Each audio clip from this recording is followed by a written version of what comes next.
We got 20 minutes. We have 20 minutes. We have learned our lesson. Chip, chop, chip on this. We learned our lesson. We wanted to give you another bonus episode on some concerts we went to, but not talk for 47 minutes because that was my fault. I had a lot. Like, I haven't had my therapy session yet for the month.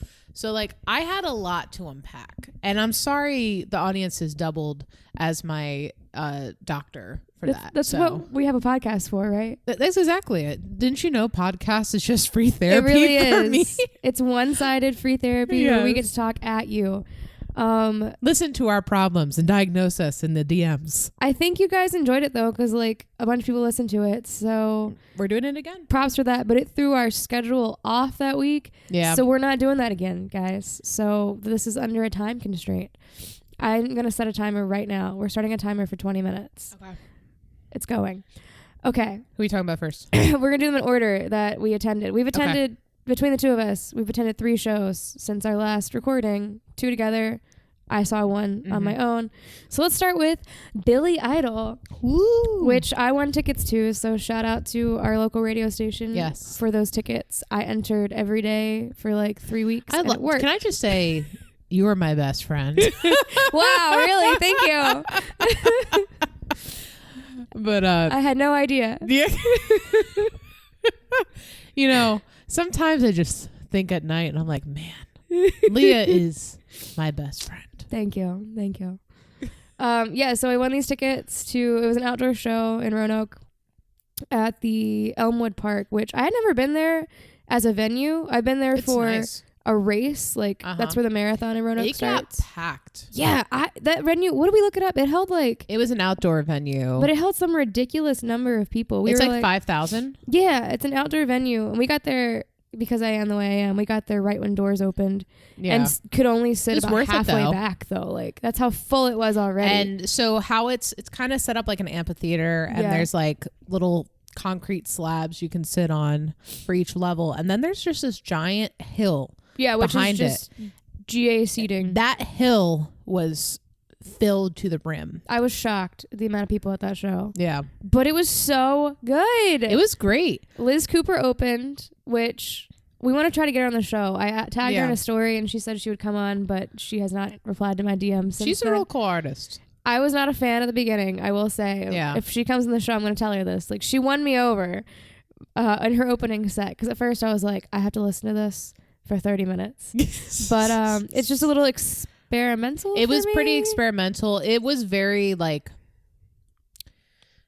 it was just kind of like they were jamming. Yeah, they were jamming. Usually with an opener, I will say you experience that form song before you go into the jam. So I think that's why it probably threw you off a smidge. It was a very jarring intro, but she warmed up the crowd. It was great. She was selling handmade underwear. Yes, at her merch stand. It was just Hanes tidy whities, and she took just some like lipstick and wrote "hot sass" on it, which is with some kiss album marks on it. I almost bought some, but they were $20. Yeah, that was a little pricey even for show merch. Yeah. But then Billy Idol came on the stage, and I wrote notes down because it was like almost a month ago, and I knew I wasn't going to remember what I wanted to say. And my first note just says, "Holy hell, this man can put on a show at 65." Yeah. Which is true. Like, he came out there guns a-blazing and did not have a like down moment in his set. I also appreciate that he is the Gordon Ramsay of music. Like that, the F words and the way he formulated them. This is true. Like both the prefix and the suffix after the word fuck was glorious. Billy fucking Idol. It was well done. And his accent with that fuck. Yes. The fuck. It was beautiful. Spoiler, because of this show, I'm covering Billy Idol next. Like not next week. Like the next episode you're going to hear. I am glad for that because it was very hard not to go on some Wikipedia pages after that show. Yeah, I actually had him on our schedule for next year, but after that show I was like, nah, I can't wait. I need to know more about this man and his life and how he got to here. So we're going to find that out in November, so stay tuned. My favorite moment, 2 favorite moments in the show were he sang a song from his first band, Generation X, called 100 Punks. Yes. And that's what I imagine being in a London riot felt like. Like, everyone was so hyped. And also the way he explains the story, too. He's like, I was in a band called Generation X. And the record company called me. And they said, we're going to stall your label or something like that. And he's like, fuck off. And I said, I need 100 punks.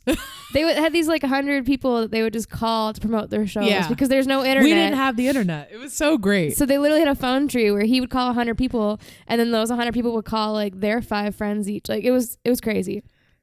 Also, Steve Stevens, his guitarist. Yeah. Mind blowing. Like, he played this electric Spanish flamenco guitar solo, and I kind of just stood there just staring at him because I didn't know how to process what he was doing. I probably shouldn't know this, but he also wrote the Top Gun. Yeah, that's why he played the Top Gun theme. Okay. I didn't know. That was part of the show. I knew, but I didn't want to say anything. I didn't know if I should have looked that up or not, but Steve Stevens. Not to use too much time of our 20 minutes, but that was one of the most intoxicated yet respectful crowds oh my gosh. I've ever seen. Ladies, 45-year-olds tumbling everywhere. Everywhere. The lady in front of us, I think we watched a relationship crumble in front of the two of us. We watched a relationship break up that night. Before Liz Cooper even started, this lady had drank 2 of those like cocktails in a can. And she was high out of her she was fucking high. She came back while Liz Cooper was performing. I don't know where the hell he went. They got more drinks, I guess. She came back. She starts just hitting her weed pen. Yeah. Like breathing into it, basically. And she gets so intoxicated that the steps are concrete, but they have grass on the top where you sit your butt.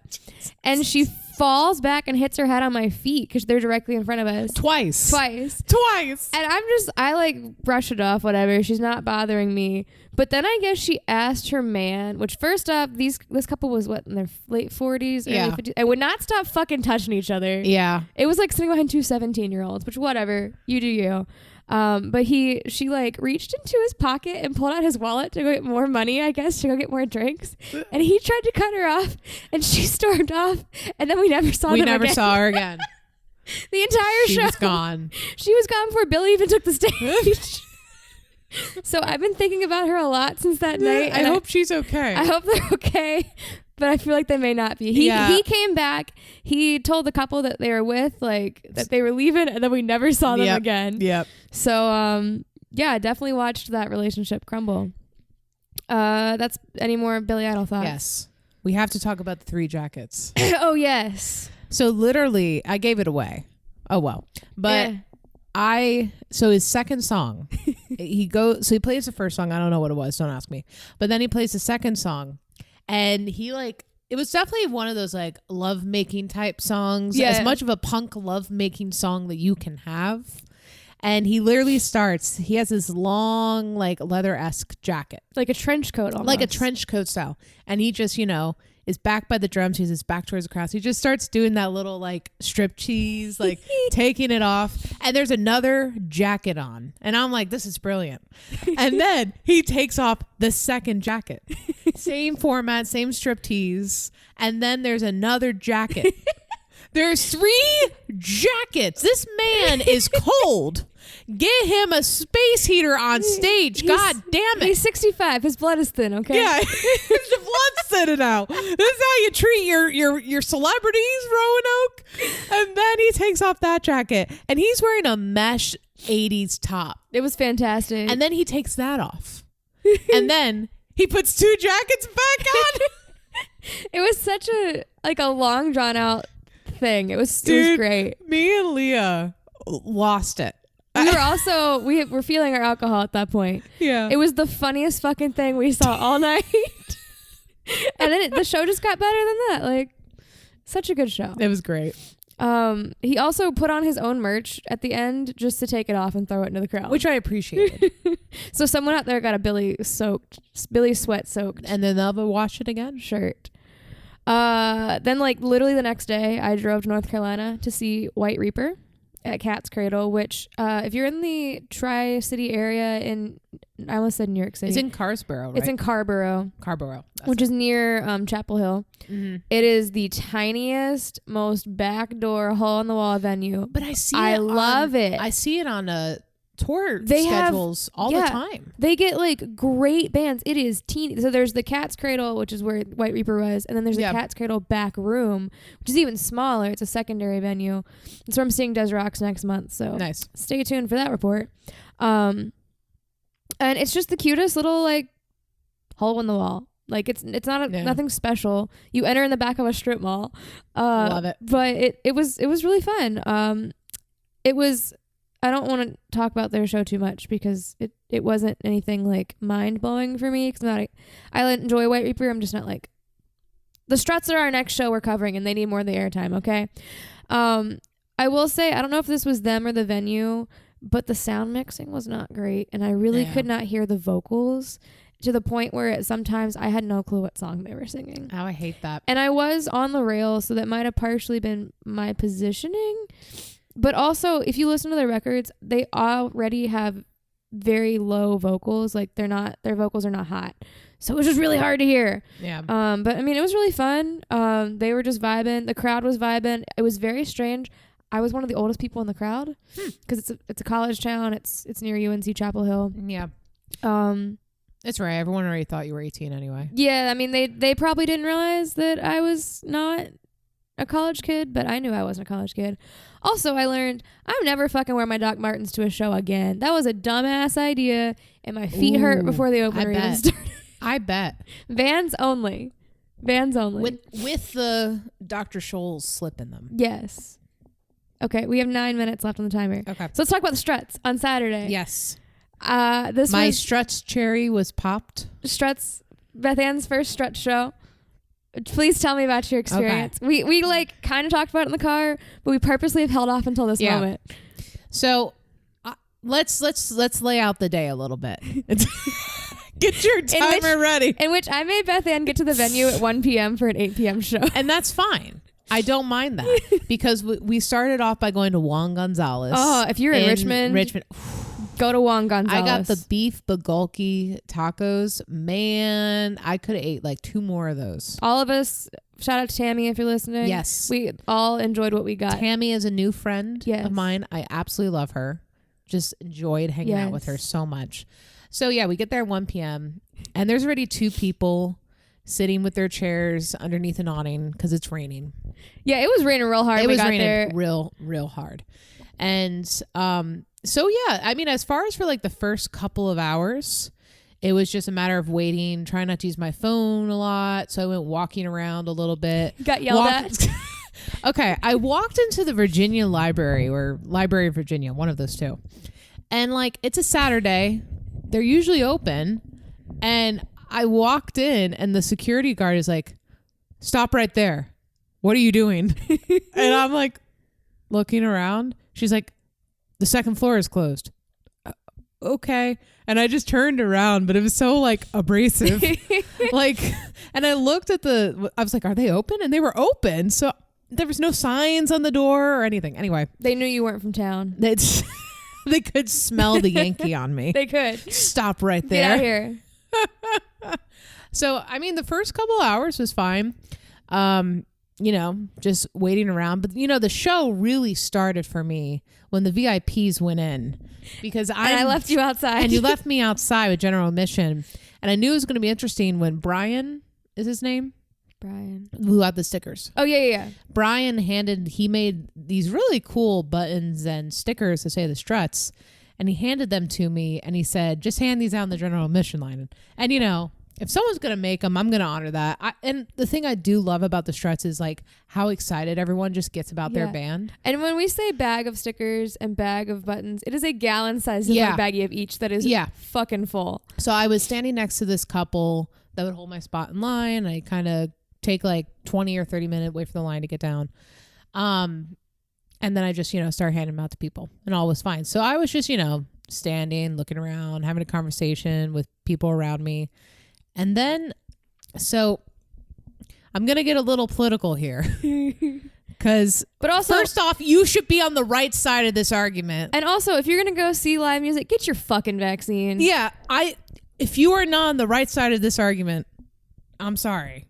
I'm talking about it. So the general admission line is, there's two lines. There's general admission line to the right, and then, to the left and to the right is the box office, where some people who are still VIP need to get their passes. Mm-hmm. And I watched this group of three older women, and probably in their 40s, and two like college age girls, maybe high school at best. Yeah. And, I tend to, as I would describe it, I tend to be a drama whore, in that I love the drama. I love the tea. The tea goes like it's a little whistle, and I will grab it and I'll pour it out. So literally, I watched them walk around the line because there wasn't many people in yet. And I hear one of the older ladies say to one of the college age girls, "Just tell them you're too young to get vaccinated." And you knew my ears perked, and I was going to be watching that like a hawk. And sure enough, it did not disappoint. And literally, they were checking our vaccination cards because you had to be vaccinated to get into this facility. Which, shout out to the National. Yes. For some good Fantastic. COVID policies. So, I waited and I waited, and finally we get to the girl, and he goes, "So you don't have a vaccination card?" "No." And he calls over his manager. It's like, have you had a negative COVID test in 2 weeks?" "No."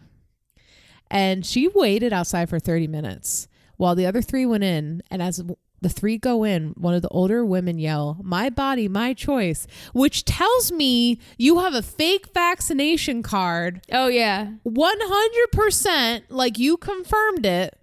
And so she was outside for 30 minutes. They did let her in, but I think they purposely isolated them upstairs. Yeah, they were in one of the side booth. One of the box seats, which on the side. I would have turned them away because Yeah. I'm a little bit of a hard ass with those things, but whatever. They didn't deserve that seat. They did not, especially because Luke was looking at them. Yes. And making eye contact with them. And I'm like, you don't deserve that. However, meanwhile, while all this shit was happening outside, I'm in the meet and greet line, and I just have to share my story of how I walk up and Luke goes, "It's Leah." And then I forgot everything I was going to say, and I was like, fuck, I had a whole speech prepared. I don't know how to speak now.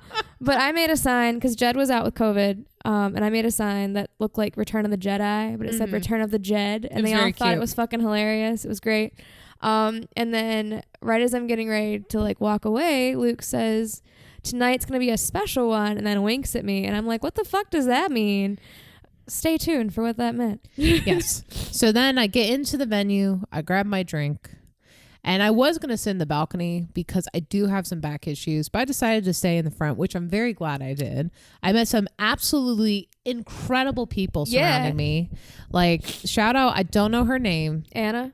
Is it with the red hair? Yeah. Oh my gosh. Anna, if you are listening to my podcast, you are one of the sweetest people I think I've ever met at a show. Like, she was, just bringing words of encouragement to everyone around her.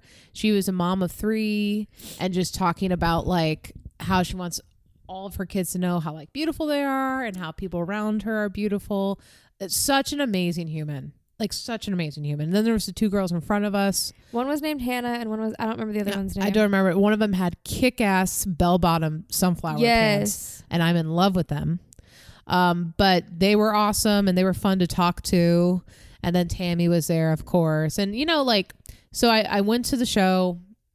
J3 played. He was very good. Yeah, he did some good covers. I was really upset because Starbenders was supposed to open. I have been looking forward to Starbenders since this tour started because I have seen, this is my 12th time seeing the Struts, and I've seen Nick Perry open for 7 of those 12 times. Yeah. And he's not my cup of tea. He's a fine musician. He's a great guitar player. I'm fucking tired of seeing Nick Perry. Yeah. And I want to see Starbenders, but their van broke down in New York City. Yeah, it was pretty sad. J3, who is their front of house sound tech, he jumped in because he's an incredible guitar player.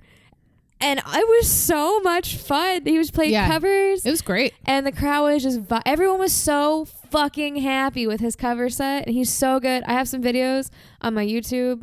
Go watch them. Yeah. So then we get to the show.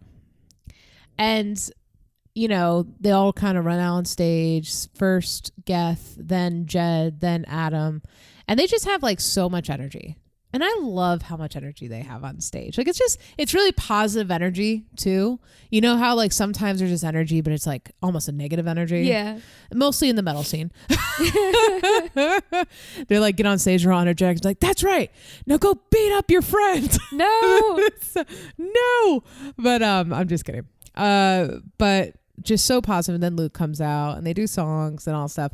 And it's just like, it's very interesting when I go to shows because my philosophical hat, like my journalist hat goes on, like, and I just start analyzing the experience. It's very odd. I don't know if I'm the only person that does this. I had no thoughts, just vibes. Yes. And so I'm thinking, like, because I've said this before and I'll say it again, the Struts are a great band and I appreciate who they are. Are they my favorite? Absolutely not. But I appreciate them for what they're doing. And, you know, it just further like confirmed that night because I'm watching, you know, Luke's moves and everything, like from the lighting to how they're flowing together. It's just perfectly synced up. And you don't really see that much in shows. Like there's an element of theater to it. That's what I said after the last one. Yeah. There's an element of theater. And I, of course, that applies to my like theater days. So I very much enjoyed that. But I had this epiphany and I was kind of telling you it in the car. So for those who know and may not know, you know, I come from like what I call the Warped Tour, even though I've never been to a Warped Tour. I call it the Warped Tour genre because my mom never let me go, of music and the hardcore scene and all that stuff. And I still love that music. But something hit me. It's like, it's a very different crowd, but it's a crowd that just enjoys being there. And it's like, oh shit, I've been listening to music that doesn't really give you permission to enjoy the music. And it was a very eye-opening experience, like just to be around that because everyone's just happy to be there. And they're so positive. And I did not have a one bad fan situation, you know, despite the people outside. I didn't talk to them, you know. Strutters are great anyway, but that was one of the best crowds I've seen because literally... I said when I got home the next morning to Zach, I was like, no one was sloppy drunk. Yeah. No one was trying to bust their way to the front. Like, it was that good old Southern hospitality that we have here in Virginia. Like, yeah. It was such a respectful crowd. It was a positive. It was a fun crowd. And it was a crowd of people who wanted to be there. Oh, yeah. And even on the hardcore scene, you still have those things like metalheads and like hardcore people are still some of the nicest people you could ever meet. Like some of them are like my absolute best friends. Josh, like I said, Josh and I both came from that. Yeah. And so... But it's just like, it's just so different because it's like, yeah, you like the music you're hearing, but it's a different feeling of like, I don't know how to describe it, but kind of going back to the Struts though, just watching everyone dancing and they just know the words and that's it. They're not like sitting there thinking like I am. Yeah. You know? And there's something beautiful to that, just watching Luke interact with the fans and the fans interact with him and him making those connections. You don't really see that very often in music anymore. Like sometimes there's, you know, the look and they kind of think you're looking at them. But Luke is actually intentionally playing to the crowd. Yes. And you just don't see that anymore in shows. Yes. And, you know, it goes to say the fan and band connection is something that we've lost and something that needs to come back. Yeah. And I think the Struts is a great example of that. So overall, like I would go to a Struts show again. I actually want to go back to one because I just enjoyed the vibes of it. I've done my duty. But I mean, you know, if someone invited me to Struts, I'd say like, yeah, let's go. Cause you know, even though like their music I think is good, there's just something to like just watching true positivity. Yeah. And fans just being excited about something they love. Like to me, that camaraderie and community is just so inspiring and something we don't really see as much. So I've gone to 12 shows. Yeah.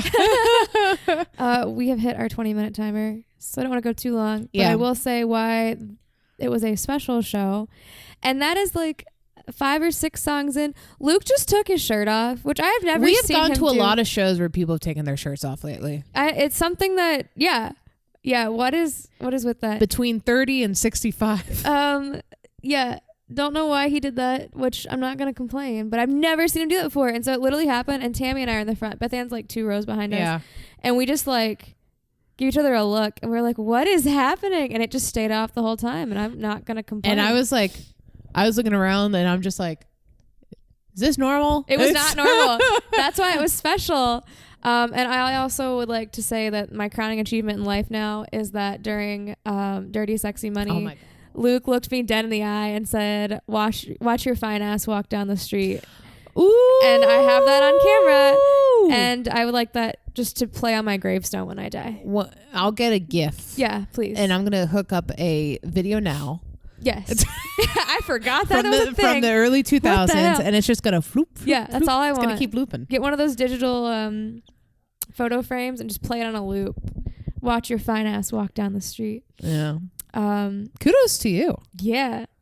I occasionally, I've been the girl who gets called out in a song, but I got 2 on that night. And yeah. It was a special night. He was not kidding. Yeah. But yeah. That was awesome. I'm now big sad that I have no more Struts shows planned, but yeah. 2022, they'll be back. There you go. We have a Red Hot Chili Peppers show that we need to book when the tickets are out. They come out Friday. This Friday? Yeah. Some public on sale happens. Ah. So the day that this episode comes out, be sending us good vibes if we can get Red Hot Chili Peppers tickets. Yes. Oh, for real. We got to buy those. Yeah. We should buy those right away. Yeah. I did sign up for the email. You guys don't need to know this, but I signed up for the email, so I might get a code tomorrow. If you, you guys are going to hear us plan this out, but if you can on Friday buy both. Okay. Depending on the price. Let me know the price first. We got to figure out how much they cost. Because if it's like a 200 or 150, we're not sitting on the floor. But if it's, a reasonable threshold. Yeah. But buy them and then I'll pay you back. Okay. We'll figure it out on Friday. Yeah, we'll figure it out. So yeah, that was concert update number 2. If you like these, please let us know. Yes. We really have no way of telling if you like them or not. Like, I can see people listen to them, but that's all I can tell. So I'm going to try to put a poll if you're listening in Spotify. We're testing something new out with Spotify podcasts. But if you like this episode, please let us know on the social posts that'll be going out around this episode. Also, Luke, if you're listening, please let us know, because I really want to know if you listen to this show. And Luke, if you are listening, thank you for putting on a kick-ass show. Yes. Like, truly, that show was the whole crew is incredible, and you all work so well together. Always. But I love the connections you guys made during that show. Always. He'll probably never listen to this, though. I hope he does. All right. So this is a bonus episode. You can either listen to this before the main episode or after the main episode. So if you still have our Grateful Dead episode to go, yes, go listen to that. Bye. Bye.